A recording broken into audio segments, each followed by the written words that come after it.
Good morning, guys. It's me, Miss Patu Loca, and I went to go take my sisters to work because my mom is going to be going to Chi-Town. I have a bit of some family things going on, and so I'm going to be coming to Chi-Town. Yay! But on my way coming to work, I was just listening to some Joel Osteen because I'm like, okay, I might as well do my Bible study on my way, listening, to the Word and things. And as I'm heading not too far from home, a car, like this lady just pulls off. I understand it was a back-to-back traffic, and being into heavy traffic is like annoying and things, but what was just so weird is that I'm like, okay, you see the lady coming and doing her right way of moving forward because you're off the street. You have a stop sign right there. But instead you think you're going to chance it with her being so close by putting your foot on the gas. And like, this thing looked like some serious MGM Studios production. Like, the car literally they came into collision so bad that a car that decided to do what they wanted to do flipped over, just liquid everywhere. And I'm just panicking. I'm jumping out of the car. I'm running to see, like, oh my gosh, let me check on the lady's car that flipped. And then what I'll do is I'll go ahead and check on the lady that just, it's crazy. And, here I am, I'm chilling, doing my Bible study thing and listening to, like, the Word and the sermon, and thinking, like, man, my mom is about to do how many hours on this stupid Greyhound because she doesn't want to take a plane because she's afraid to take a plane. I can't get on a plane with her because it would be pointless for me to fly out to only fly back in for the weekend to do this show that I'm supposed to do, then turn around and fly back to Florida to then fly back to Chicago. I'm like, too much traveling because I have so much more traveling to do. That girl that got hit was so terrified, so shaken, so everything.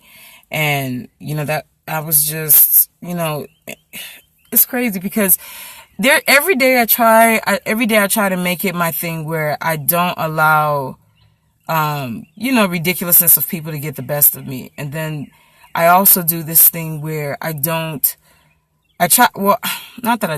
try my best and my hardest to show the ones that I love and that I care about how much I appreciate them and things, because you just never know what can happen. I know it could be a morbid thought to think all the time.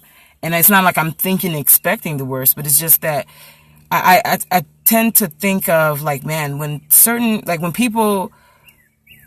something tragic happens and that person's in a coma or that person's passed and things, I seriously doubt that morning when they woke up, if they woke up and they brushed their teeth, they thought, today will be my last day.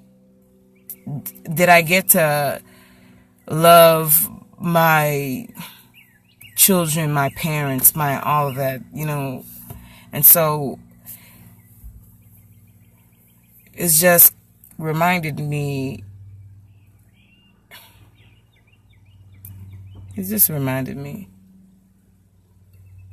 Whether you believe in a higher power or not, nothing is really guaranteed. It's like we're all in this huge ass fishbowl, and we're all tiny fishes amongst all these whales, sharks, alligators, everything, anything. At any point, you can be taken out. Some sooner than others. And you don't know when, you don't know how, and you're never going to know why for some, but it's just this thing that reminds you that you got to be very conscientious about the way that you treat people, whether you know them or not.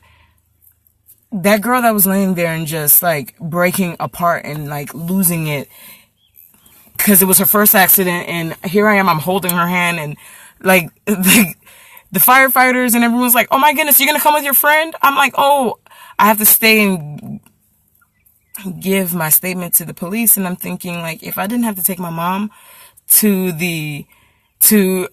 her destination of having to go out to Chicago, I would have got in the ambulance and tried to figure out, now that I got in the ambulance and I parked the car in some random neighborhood, I'm going to have to get a call to get a ride from the hospital and then get on home. But I was just thinking, it's just like, you have to have a big heart. You don't have to know someone to have sympathy, to have empathy for them, to care.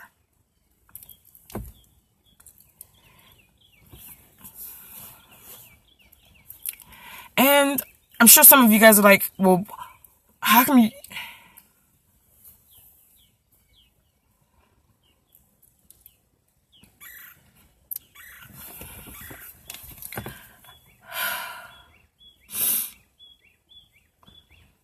The girl was really young too, so I could see why she would be shaken up.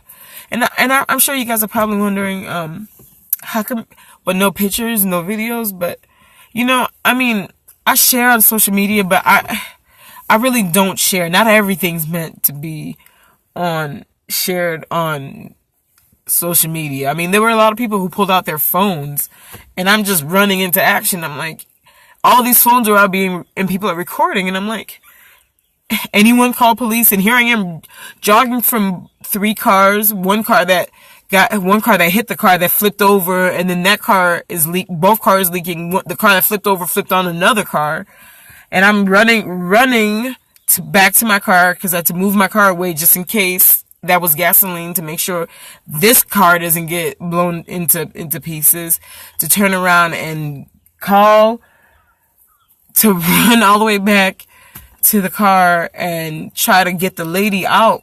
Can't get her out. So I'm focusing on getting the one out.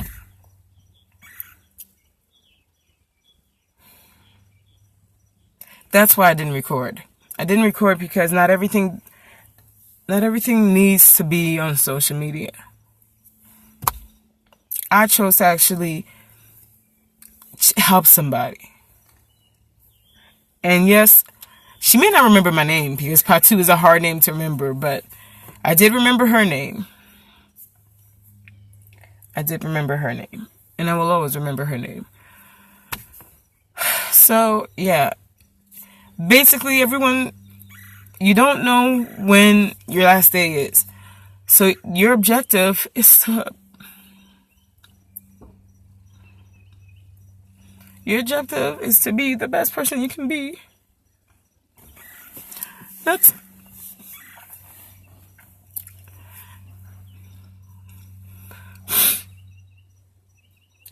Not only to your loved ones, but to everyone.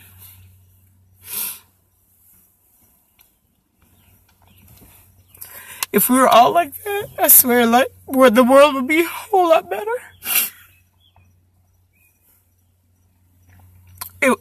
The world would be a whole lot better. It would be a whole lot fucking easier.